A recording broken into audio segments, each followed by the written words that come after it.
that we were so fortunate to be addressed by our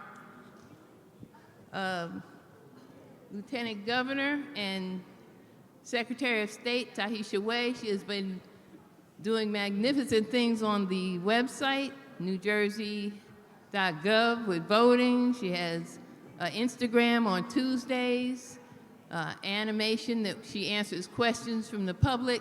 So I encourage you to go to the website, questions you might have, comments. You can register to be a poll worker. They upped the rate to $300 a whole day on election day, $21.43 per hour for early voting, which has started and is in progress. So we only have a short time. I want to get right to the heart of the matter.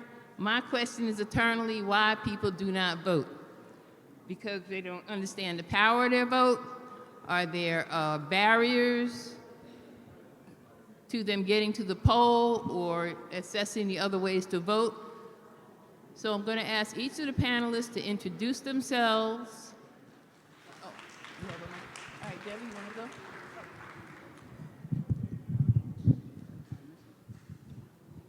Good morning. Good morning, everyone. My name is Deborah Smith-Gregory, and I serve as the president of NAACP Newark, New Jersey. And also as a co-chair of the Afro-Academic Cultural, Technological, and Scientific Olympics, also known as ACSO.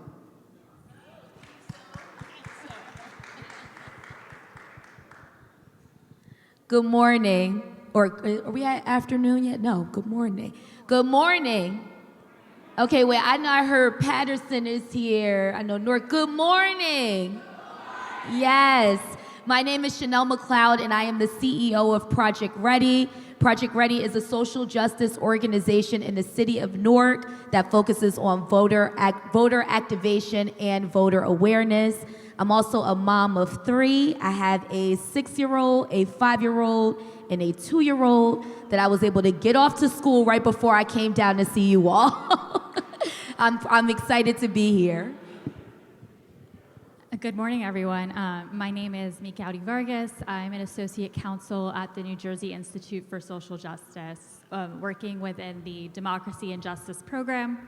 In my role, I do a lot of vital work in voting rights space, and I'm excited to share with all of you some of these initiatives we're leading at the Institute to combat some of the voter turnout issues that we see, not just in the state, but across the country. It's very similar to what's going on in other places. So I'm excited to be here. Nice to meet you all. All right, thank you to our panelists. Second round, some of the challenges. Now, in the write-up for this session, we identified that over a period of 10 years, the voter partition, the turnout, so you have your registered voters and you have your turnout. So people who are registered to vote that do turn out to vote. How it has dropped precipitously over the decade and it is still continuing to fall. There have been exceptions. When Obama ran, the numbers surged. In these last 2 rounds, the numbers surged again. But those were the presidential elections. We also have school board elections, local elections, municipal elections. So the idea is to encourage people to vote consistently, each and every election. So if Ms. Vargas, you want to identify what the challenges are in areas of the state in terms of turnout? I think the issue is probably threefold. One issue is voter registration. It could be better. We at the Institute think there is an easy solution to combat that with same-day voter registration. We can talk more about that as we continue. There's also the persistent disenfranchisement and suppression tactics that are still going on in the state. And there are other bills also being presented in the state legislature, like the New Jersey Voting Rights Act, same-day voter registration, there are other things like language access bills that should make it easier to access to the ballot. And I think the most important one, and this is more to the youth in the room, is we need more civics education. And there has been some strides in New Jersey in recent years to do some of that, especially at the middle school level, to get greater civic education. But there's more that could be done, and I have a pretty bold policy proposal to introduce to some of you later in the conversation. I'm happy to dive in more, but I'll let others talk more about it, what they see as the issues. So before I dig into what I think are the barriers, I have a question for all of you. How many people in here believe in the power of their vote? Raise your hand. Okay. Now, how many people in here are unsure and or do not believe in voting? Raise your hand. No one? Okay, that's good. And it's safe. I want to ask that question one more time. It's safe if you are on the fence about voting to name it in this room. So I'm going to ask one more time. And if this whole room is open to voting, then we've achieved half the battle, I think. But show of hands if you are unclear and or on the fence about the power of your vote. Okay, that's good. No one. I think then to move away from the barrier, which is how important voting is, I think the next thing is I look around this room and I see our elders at certain tables, I see our youth at certain tables, and there isn't enough integration in between the two in order to make sure that we are having a united conversation about historically why voting has been so important and why now voting is so important. And so I think the first thing I'd say, or the second thing I'd say, is we need to make sure that we're having more intergenerational conversations. And the beauty of what we have in this room right now is that we do have elders in this room. We do have youth in this room. And so I task you with making sure that you find someone who is not in your age bracket to sit down and talk with them about voting and about the investment that we should all have in voting. The last thing is, and I'll read this quote, it's one of the most important quotes that I hold true to me.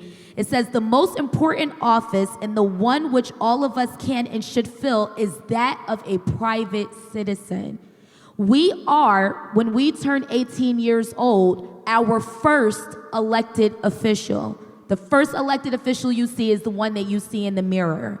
And when you go and you exercise your vote, you are impacting education, healthcare, mental health and wellness, your college access, student debt, etc. But in the absence of exercising that vote, you're actually taking away the initial responsibility that you have as an elected official to be able to do so. And I just want to add one more thing in, if I may. I just came from Arizona. My plane landed yesterday. I was at a conference, and I was sitting with people in a room that were worth millions of dollars. And they were asking me and a few other people, what should we be investing in right now? Where should our money be going? And I said, the money needs to go into making sure that we are investing in our Black people in office. And I would venture as much to say we need to ensure that we're investing in getting more Black women elected into office. We need that. We need that. When our Lieutenant Governor Sheila Oliver passed, I had to take the rest of the day off because it rocked me. And what rocked me the most about it were two things. Number one, that I lost someone who looked like me that was in the room. But number two, that there are not enough of us lined up and ready to be in the room. And so the last thing I say is we need to start seeing more of ourselves in the room. But when people are ready to make that investment into making sure that we're in the room, we can't continue to secure those seats if every single person in here is not exercising their right to vote.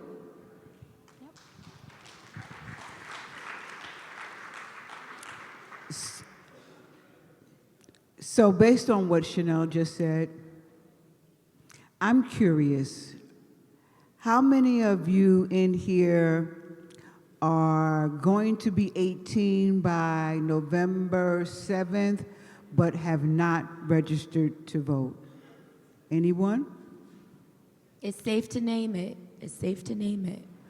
Okay. How many of you, we have several high schools here, how many of you have conducted a voter registration end of September, beginning of October?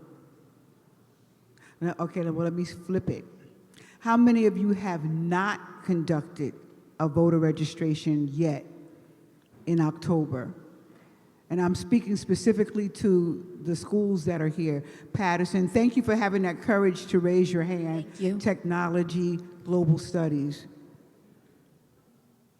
So one of the things that she just spoke about being intergenerational and talking to your elders, is also about action. And every high school can, whether you're old enough to vote or not, obviously you are the leaders because you're here. You have a responsibility to pass this information on. You have a responsibility to hold voter registration drives in your school. Chanel and myself will assist you. What I didn't say about the NAACP, and I know that most of the elders in here know about it, and sometimes I take it for granted, but the NAACP is one of the oldest civil rights organizations in the country. And our mission is to advocate for social justice. Here in Newark, we have been established since 1914, fighting and standing for social justice and civil rights. We are volunteers. No one gets paid on the local level. Our membership fuels our ranks. And we have a youth and college division as well as an adult division. And some of the elders that are in here are probably members of the NAACP. But what we do is we get out and we support and assist voter registration, voter empowerment. Get out the vote.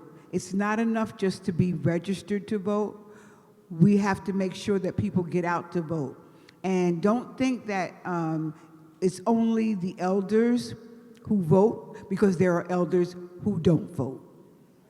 They're registered, but they don't. They don't get out to vote. And so there are 100 and, is Assembly Timberlake still here? So we need to know our government. Assemblywoman Timberlake is running for office now. There are 120 seats that are going to be on the ballot in November. It is all 40 seats of the Senate, and it is all 80 seats of the Assembly. We're voting for our county commissioners, whether you're in Passaic County, Essex County, Hudson County. We must know our government, know what our government does, and then hold our elected officials accountable. That is all part of getting out the vote.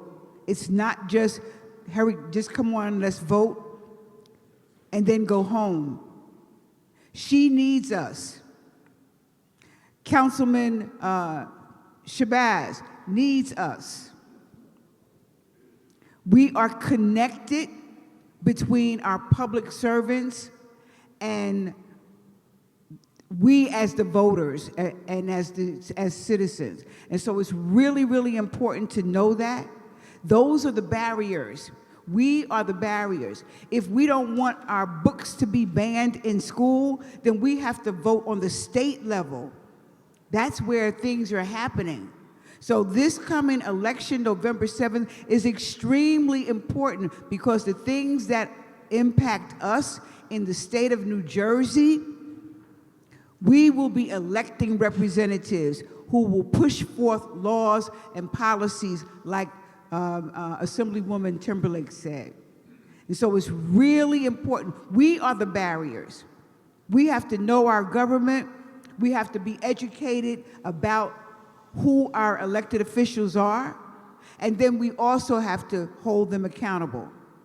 New Jersey Institute for Social Justice is pushing for the voting age to be dropped to 16 for school board elections, because the mindset is, if you are able to vote for that which directly impacts you, if you are able to have a say-so, you will vote in your best interest and not just have people who say that they have your best interest and may not. So we have to know how our government works. And then we have to work together. New Jersey Institute, Project Ready, NAACP, People's Organization for Progress, New Jersey Black Issues. We all get to work together. That's the only way that we're going to be powerful with our vote. We know, those of us who are political pundits, we know the power of our vote, but we have to make you know it, because each vote counts, and our voice, our vote, it does matter. Did you want to add? Okay, so we've heard a range of the challenges. It's us, is one. Being an informative voter. How many know who their state representatives are? Show of hands. Yes. How many? Who's the mayor in Newark?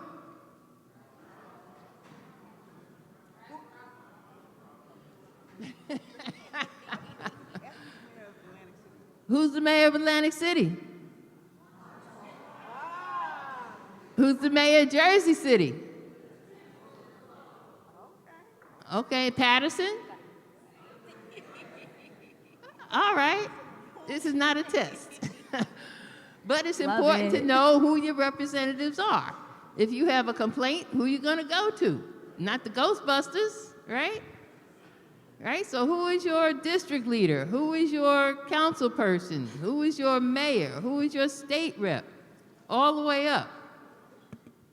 So be informed. Stay on the count. And then the accountability issue. Hold yourself accountable first. I'm guilty of not going to the school board meetings, not going to the council meetings, but I try to do other stuff. So everybody has a part to play. If you don't mind, I'd like to add something when you're done. Sorry to interrupt. I did also want to mention that, yes, we do have a responsibility, all of us have a responsibility to protect and safeguard our democracy by going out to vote. It's our right to do so. It's probably the most fundamental right. It protects all other rights, in essence, right? But I do also want to highlight that this decline in turnout isn't entirely our fault either. A lot of our population is disengaged because, there is voter apathy. A lot of our representatives here in New Jersey don't reflect our population. New Jersey is as we know, one of the most diverse states in the country, with 48% of our population being people of color. Yet, as President McGregory said, about 120 seats are up for election. As of right now, a lot of them are uncontested. Those 120 seats in the Assembly and the Senate are about 70% of them are white, non-Hispanic representatives, and about 2/3 of them are male. So we are disproportionately being represented. These disparities highlight how we should be, this is a big issue. There are other barriers, not just, we are disengaged as a populace for many reasons. One being that, we mentioned, and she also highlighted the fact that we're going to try to lower the voting age in cities around New Jersey to start younger and get people engaged at a younger age and hopefully be more civically educated. But that stems from that too. There is a lack of civics education at, like, not just here, elsewhere as well, but New Jersey should be a leader in democracy. And although in recent years, New Jersey has made great strides in that area with things like restoring the right to vote to people who were previously incarcerated, who are now on parole and probation. We also now have a law that bans police presence at the polls. We also have automatic voter registration, online voter registration, early voting, and the ballot cure process. But it's not enough. And those statistics that I told you guys about earlier show that this is very important, that we all go out and vote, and our representatives should be reflective of the people of the state. And as we know, it's not. And that's all I wanted to say about that. Thank you for that. Thank you. Can I add to that? I want to add, because we do have a significant amount of high schoolers in the room, that if you're not 18 years old and you're not able to register to vote, that doesn't mean that there aren't still things that you yourself can do in order to ensure for a fair democracy that you will one day step into. And I'll give you an example. Here in Newark, New Jersey, I mentioned our organization focuses on voter access, but what we also want to ensure is that voting is accessible, to the point that my colleagues here have made. And so our Lieutenant Governor Tahisha Way talked about voting early. In order to vote early, you have to fill out a vote by mail application. Initially, that vote by mail application that we had in Essex County, yes. Oh, sorry, in order to vote by mail, in order to vote by mail, you have to fill out a vote by mail application. Initially, that vote by mail application did not have free postage. You had to actually pay in order to submit it. Project Ready, in addition to youth around our community, sat with our Essex County clerk, Chris Duncan, here in Essex County, for over a year, and finally Chris was able to absolve the vote by mail application of postage, so it's now free postage across Essex County. And this is with youth voice. Because again, the vision is for you to envision the world that you want for yourself when you are preparing to step into what I said earlier, which is your first seat as an elected official, because you are the first elected official that you see in the mirror. Thank you. Okay, so we've heard some of the issues. We've heard how advocacy can transform some of those issues to be in favor of people who are ready and willing and able to vote. I've been involved lately with members of the disability community, and when Chanel mentioned, if you're too young to vote, too young to register, there's other ways you can assist. I mean, the young folks in technology, y'all were born into it. I'm still fumbling with Instagram. All right, so there's other ways to help, passing out literature, educating each other on the issues. Civics education.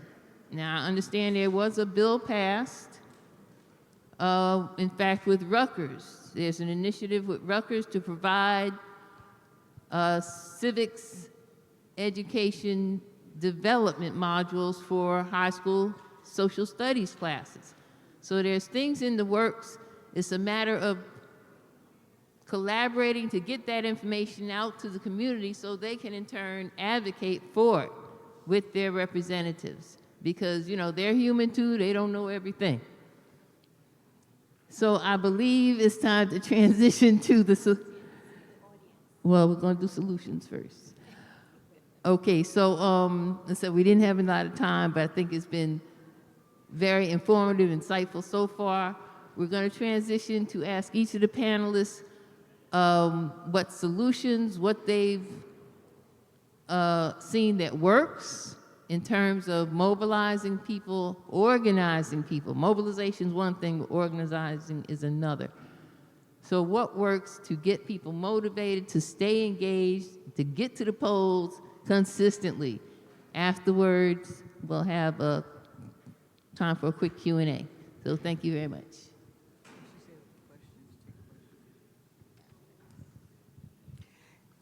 What I would like to say is that while the three of us are here, please come talk to us, get our contact information, and stay in touch with us. We're all pushing for voter empowerment, not just voter registration. And one of the things that you can do that wasn't mentioned, it was mentioned earlier by Lieutenant Governor. You can apply to be a poll worker.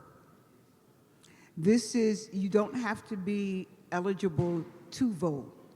And the poll workers, sometimes when you're young, they'll give you a part-time job and you get paid for half the day or the whole day to work the polls. That is a great way to see up close and personal how the voting process works. The other thing is to be the ambassador for your household. This is a solution. Based on what you've heard today, talk to your family, whoever it is. Talk to your immediate family, talk to your village, and say, hey, you know, we're understanding that it's really important to vote. There's an election coming up November 7th, but you don't have to wait till November 7th. There are early polling sites that are in Essex County, and in each county. Have the conversation. We talk about a lot of things, but we have to talk about the importance of voting. And even if we don't agree about who to vote for, that's not the issue. The issue is making sure that you cast your vote. We are all nonpartisan, so we cannot tell you who to vote for. We all have our own personal, private preferences, but we're telling you to pay attention to what's going on in the state of New Jersey, pay attention to what's going on nationally, and to know that everything that is happening is connected.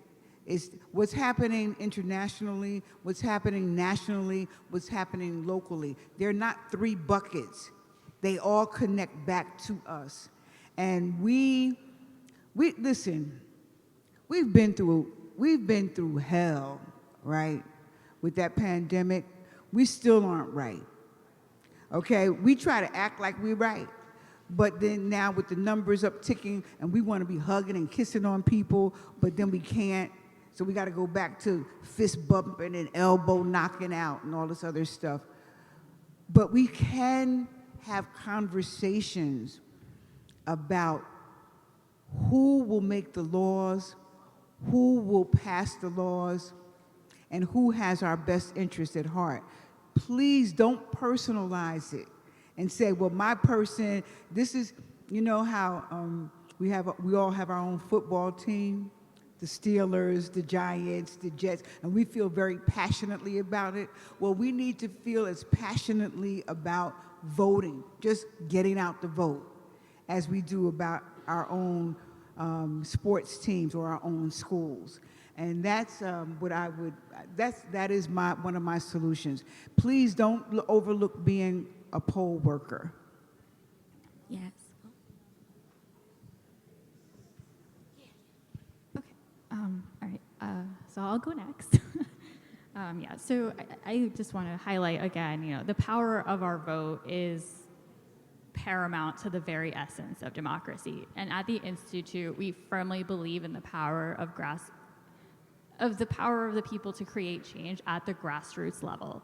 However, it's important to acknowledge how crucial every vote is, and why, you know, and that we all have a responsibility to safeguard our democracy. And, you know, we encourage you all to reach out to me, to anyone at the Institute that also works in my program. We have campaigns, active campaigns throughout state level campaigns, municipal campaigns that we're hoping that will address some of the issues that we all spoke about today.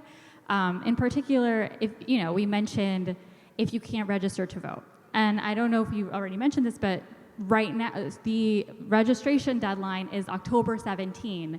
It's coming up very soon if you haven't registered to vote.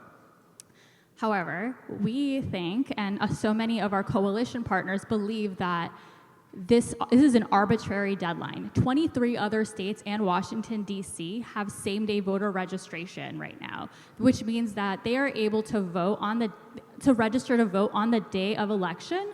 And currently the bill we have in New Jersey would allow you to do just that, but also register to vote on the days of early voting. So you would just have to go to the polls and fill out the provisional ballot that we now already use under that we're supposed to be using under federal law if your names have been purged from the voter rolls, but you are registered. And instead of just throwing out that ballot after, that ballot will be counted as a vote and it will register to vote. Because currently that's how it works. The provisional ballot, if you are not registered but you still filled it out, it is used as a registration, voter registration, when it goes to the County Board of Elections to verify, because you've already given your identifying information, right? So what this bill would do in the short term is allow you to keep using that process, and instead of tossing your ballot, you will then be able to have your vote counted. We have a lot of grassroots efforts underway at the moment. We're working with the League of Women Voters of New Jersey to do a lot of that work. They're also co-leading that effort with us.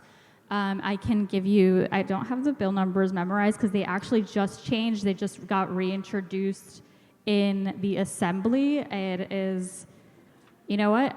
I will follow up with all of you because I cannot find it in my notes at the moment. But however, I do also want to talk more about voter suppression and that disenfranchisement we talked about. There are, people with disabilities, the language barriers that we see. These are things that can be addressed by the bill currently in the Senate and Assembly, the New Jersey Voting Rights Act. As we all know, there is the Federal Voting Rights Act. A lot of states, like New York, have passed these laws, Connecticut, and these are things that we want to do here in New Jersey. Finally, I just want to say about the Lowering the Voting Age campaign. This is actually my child at the Institute. I have been working on this issue since last year. And basically, it's going to be an ordinance passed at some municipality in New Jersey. We have a city in mind. I'm not at liberty to share just yet. My colleagues here on the floor are aware of it, but basically we're hoping to do this in a city that is predominantly black and brown, and this would allow young people who are 16 and 17-year-olds to vote in school board elections. It would allow them to become civically engaged at a much younger age. It's a better juncture in their life to do this. They're less preoccupied with other things, and they have the benefit of being in school and receive the civics education that they need to be informed enough to go out, and not that that's necessary. We don't necessarily have to be totally informed. It's encouraged, but we want our younger people to form this habit of voting younger. As we all know, the younger you do it and the more often you do it, it becomes a habit, and you're more likely. Okay, I'm gonna stop talking now and pass it on to Chanel. I've been talking for too long. There are a lot of other, just let me know if you're interested in participating. I'm happy to talk more about them. Thank you. Thank you. I think I'm standing in between lunch, so I'm just gonna give you one action. On November 6th, all I ask that you do is call one friend and or family member to remind them of Election Day on November 7th, which just so happens to be my birthday. Raise your hand if you can commit to that one action. I want to see the whole room. I want to see the whole room.